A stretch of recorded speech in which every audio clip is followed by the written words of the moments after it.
अब विनोद अग्निहोत्री, अब विनोद जी यहीं से शुरू करिए। पहले तो ये गुत्थी सुलझाइए जरा, ये कांग्रेस और आरजेडी में। पप्पू यादव बोल रहे थे आरजेडी के साथ कांग्रेस अपमानित महसूस करती है। 2 दिन बाद ही वहां पे सचिन पायलट ने कह दिया तेजस्वी सीएम का चेहरा कोई नहीं, अभी बाद में तय करेंगे। ये क्या चल रहा है? ये क्या सिर्फ सीट बंटवारे के लिए प्रेशर टैक्टिक है क्या? नहीं, खाली सीट बंटवारे के लिए नहीं है।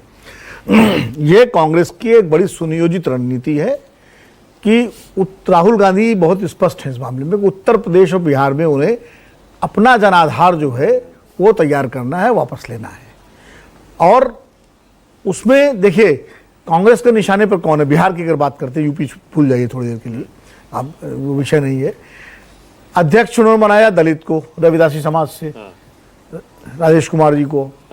प्रभारी से दक्षिण भारतीय आ गए लवरी साहब, कन्हैया कुमार को उतार दिया चेहरा बना करके, ठीक है। और विधानसभा में नेता कौन है? शकील अहमद, ठीक है।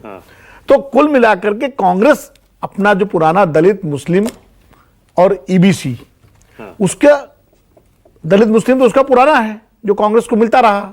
ये ओबीसी वोट बैंक कांग्रेस को कम मिलता था, खास करके 60 के दशक के बाद, समाजवादियों के उभार और लोकदल के उभार के बाद वो उनके साथ था। नीतीश जी का जब उभार हुआ तो जो गैर यादव ओबीसी था, इसको ईबीसी कहते हैं, वो नीतीश जी के साथ जुड़ा। और तमाम उसके ऐतिहासिक कारण है, उन्होंने रिजर्वेशन जैसे दिया और कर्पूरी ठाकुर फार्मूला लागू हुआ, मुंगेरी लाल फार्मूला, ये सब। आज कांग्रेस को लग रहा है, कांग्रेस की मैं बात कर रहा हूं, कांग्रेस को लग रहा है कि जेडीयू की ये नीतीश जी की आखिरी पारी है। और बीजेपी जिस तरह एग्रेसिव है, बीजेपी नीतीश जी अब अपना मुख्यमंत्री बनाने के लिए आतुर है। अब वो घोषणा करेगी नीतीश जी के नेतृत्व में चुनाव होगा, चुनाव के बाद सीटों का क्या होगा, कौन किस सरकार बनती किसकी नहीं बनती, वो बात की बात है। कांग्रेस एक संभावना देख रही है अपने लिए कि जो ईबीसी वोट है वो ज्यादा से ज्यादा अपनी ओर ले, क्योंकि ईबीसी के जो छोटे छोटे तमाम तबके हैं, जो जातियां हैं, उनके सबके अंदर महत्वाकांक्षाएं हैं और वो उनको अपना प्रतिनिधित्व चाहिए। बीजेपी भी उस पर दांव लगा रही है, बीजेपी ने भी तमाम ईबीसी नेता खड़े किए। तो ये कांग्रेस एक तो ईबीसी, दलितों में पासवान जो है वो रामविलास जी की समय से ही एलजेपी के साथ हैं। मांझी जी मुशहरों के एक नेता के रूप में आ गए हैं। जो रविदासी समाज है, जो जाटो समाज है, वो जिस जगजीवन राम जी जिस जाति से आते थे, मीरा कुमार जी जिस समाज से हैं, कांग्रेस उसको अपने साथ लेना चाहती है। और कांग्रेस को लगता है मुसलमान तो उसके साथ रहेगा ही। कांग्रेस इस बार आरजेडी के साथ गठबंधन में तो जाएगी, लेकिन वो पूंछ बन के नहीं जाएगी, वो सहयोगी बन के जाएगी। वो चाहती है जैसे बीजेपी और नीतीश कुमार का जो रिश्ता है, जेडीयू जो और उसका वो रिश्ता कांग्रेस और आरजेडी का हो। इसीलिए वो बार बार कह रहे हैं कि चुनाव, मुख्यमंत्री का फैसला चुनाव के बाद करेंगे, बैठ कर तय करेंगे। ये है कांग्रेस की रणनीति बिहार में। अब कितनी कामयाब होती है, कितनी नहीं होती है, ये बात की बात है। लेकिन आरजेडी के साथ कांग्रेस लड़ेगी चुनाव मिलकर के, क्योंकि सबसे टाइम एंड टेस्टेड गठबंधन आरजेडी और कांग्रेस कर रहा है बिहार में। बीच में कुछ अपवादों को छोड़ दें, जैसे 2009 में लालू जी और रामविलास जी छोड़ के चले गए थे यूपीए को, और उसके बाद 2010 का चुनाव कांग्रेस ने अकेले लड़ा था और आरजेडी ने अकेले लड़ा था, दोनों ने अपनी स्थिति भी देख ली। तो इससे आरजेडी का, तेजस्वी का असहज होना तो स्वाभाविक है भाई। कोई भी रीजनल पार्टी जिसने कांग्रेस का वोट खींचकर खुद को खड़ा किया हो, कांग्रेस अगर कोशिश करेगी कि दोबारा से वो वोट खींचे, तो तेजस्वी यादव आरजेडी तो सोचेंगे भैया। नहीं, असहज होना तो स्वाभाविक है, लेकिन सवाल यह है कि आरजेडी की एक सीमा है, वो थ्रेशोल्ड सीमा पर आरजेडी है। उसको वो वोट, जो वोट उसका नहीं है, कांग्रेस उस वोट पे दांव लगा रही है। भाई कन्हैया कुमार किस जाति से आते हैं? वो कम्युनिस्ट पार्टी से आए, अलग बात है, लेकिन तो भूमियार। अगर थोड़ा बहुत भी, आधा % भी भूमियार वोट वो काटते हैं तो किसका काटेंगे? आरजेडी का थोड़ी काटेंगे, एनडीए का काटेंगे। वो बोले भी कन्हैया, उनसे कल पूछा गया। इसी तरह अगर दलित वोट कहां आरजेडी को मिलता है? वो जमाने चले गए थे, ब्रह्माई राम और तमाम लोग, रामचंद्र दास वगैरह जो नेता थे आरजेडी में, और उसके बाद उनको मिलता था, लेकिन वो जमाना चला गया।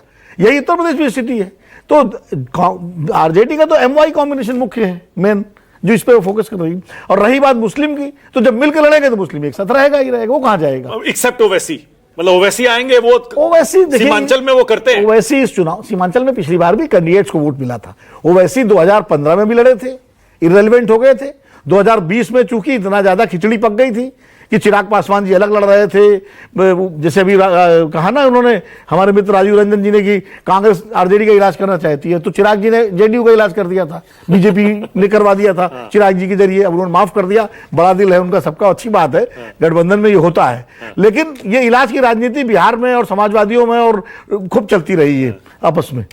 हाँ, सब नेता एक दूसरे सब नेता एक दूसरा इलाज करते करते यहां तक पहुंच गए और बीजेपी आगे पहुंच गई।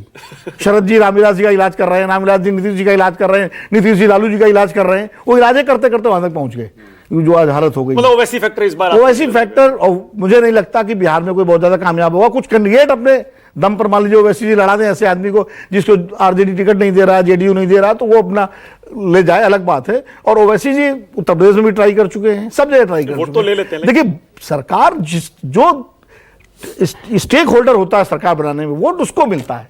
प्रशांत किशोर की समस्या यही है ना, उस सरकार बनाते हुए अगर दिखाई नहीं पड़ेंगे तो वोट क्यों मिलेगा उनको? जब सरकार बनाते हुए अगर दिखाई पड़े या एक बड़े प्लेयर के रूप में दिखाई पड़े। देखिए छोटी पार्टियां बिहार में इस समय कौन सी हैं? सिर्फ ओवैसी और प्रशांत किशोर, बाकी सब छोटी पार्टियां या तो इधर है या उधर है। लेफ्ट जो है महागठबंधन में है, मांझी जी और ये उपेंद्र कुशवाहा और एलजेपी ये एनडीए में है। वीआईपी मुकेश सैनी, वीआईपी अभी तो आरजेडी के साथ है, फिर पता नहीं चुनाव तक कहां कहां चलते। तो बिहार का परिदृश्य सीधे सीधे मोटे तौर पर दो भागों में, एनडीए वर्सेस इंडिया गठबंधन यानी महागठबंधन के बीच में चुनाव होगा। ओके, अब बताइए नवल किशोर, आप तैयार हैं आमने सामने की इस टक्कर के लिए बिना मुख्यमंत्री के चेहरे के? देखिए मानक जी, ये जो जितना आप चर्चा कर रहे हैं ना, उसका मतलब इसलिए नहीं है कि अभी राजीव रंजन जी बोले कि 225 लाएंगे 2025 में, जो एकदम अपने फिनिश के काल में है, एकदम अंतिम काल में है। ये सही बात है कि जो उनका जो समय आने वाला है वो फिनिश होने वाला ही है। ये राजद के नजदीक बोल रहे थे कि भाजपा ये कांग्रेस का अध्यक्ष है, और इनका अध्यक्ष, इनका जो कार्यकारी अध्यक्ष है उसके विषय में पूरा बिहार का और देश का लोग जानता है कि भाजपा के एजेंट है। तो ये क्या बात करेंगे? इनके ये कह रहे हैं कि जिसको वो मुख्यमंत्री का चेहरा नहीं मानते हैं, लाडला कर रहे हैं। अगर ये मजबूरी नहीं था तो निशांत कुमार जी को क्यों बाहर आना पड़ा और कहना पड़ा कि मेरे पिताजी को भाई घोषित कीजिए? तो ये सवाल ही नहीं है। सवाल तो देखिए, नेता का सवाल एनडीए में कोई महत्वपूर्ण इसलिए नहीं है कि वो सरकार में नहीं आ रही है। ये 100% सही बात है। इस बार कन्हैया कुमार कैसे नेता है डॉक्टर नवल किशोर? कन्हैया कुमार नहीं, जिस दल में है उसमें नेतागिरी कर रहे हैं। वो 2 बार सांसद के चुनाव लड़े और कांग्रेस के में है और अपना काम कर रहे हैं। उसमें कैसे है और कैसे नहीं है ये तो आप देखिए, आप सवाल जो पूछते हैं और चाहते हैं वो तो केवल रेखा गुप्ता ही बोल पाएंगी और कोई नहीं बोलता उस तरह का बात। जो सही बात है, वो नेता है, अपने पार्टी के अच्छे नेता है, काम कर रहे हैं।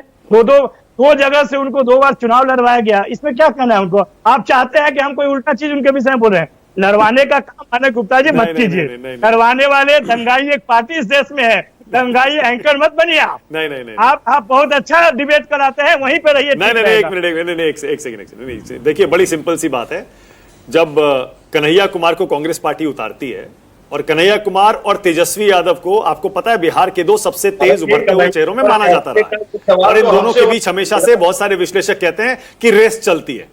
कन्हैया कुमार से तेजस्वी के बारे में पूछिए, नहीं बोलते। तेजस्वी से कन्हैया कुमार के बारे में पूछिए, नहीं बोलते।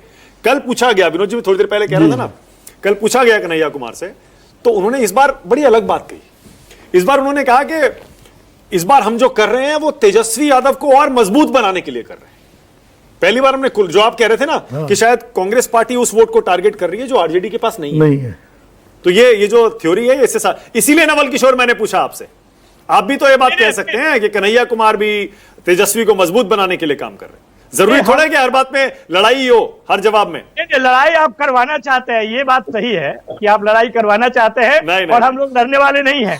पहले भी लड़े हैं और हराएंगे। भारतीय जनता पार्टी को 2020 में भी हराए थे। लेकिन आपको मालूम है कि एक आयोग है और एक संगठन है जो दिन रात किसी न किसी तरह से इस्तेमाल होती है। सही बात तो यह है कि हारे हुए लोग हैं, और यही कारण है कि भारतीय जनता पार्टी पिछले 3 दशक में एक नेता नहीं पैदा कर पाई है। हारे हुए कैसे हो गए? जीतते हुए हारे हैं। आप उनको हारे हुए जो भी नेता है उनके नेता है, जो घृणा के पोस्टर बॉय है, नफरत के पोस्टर बॉय है, वो तय नहीं कर पा रहे हैं कि लालू जी का विरोध करें कि तेजस्वी जी का विरोध करें। आपने देखा होगा। शाजिया आपकी बारी है, बोलिए। देखिए मानक जी, आपने सुना सारे के सारे प्रवक्ताओं को, और आपने सुना कि चाहे वो एलजेपी के हमारे प्रवक्ता है भाई हमारे, या फिर राजीव भाई को आपने सुना, और आपने मुझे सुना। पूरी स्पष्टता से, पूरी क्लैरिटी के साथ, साफ गोई से और फिराक दिली के साथ खास तौर से हमने अपनी बात रखी है, चाहे वाजपेयी जी हो, चाहे राजीव रंजन जी हो, चाहे मैं हूं। तो मुझे लगता नहीं हमारे यहाँ कोई अगर मगर का कोई भी यहाँ पे गुंजाइश है।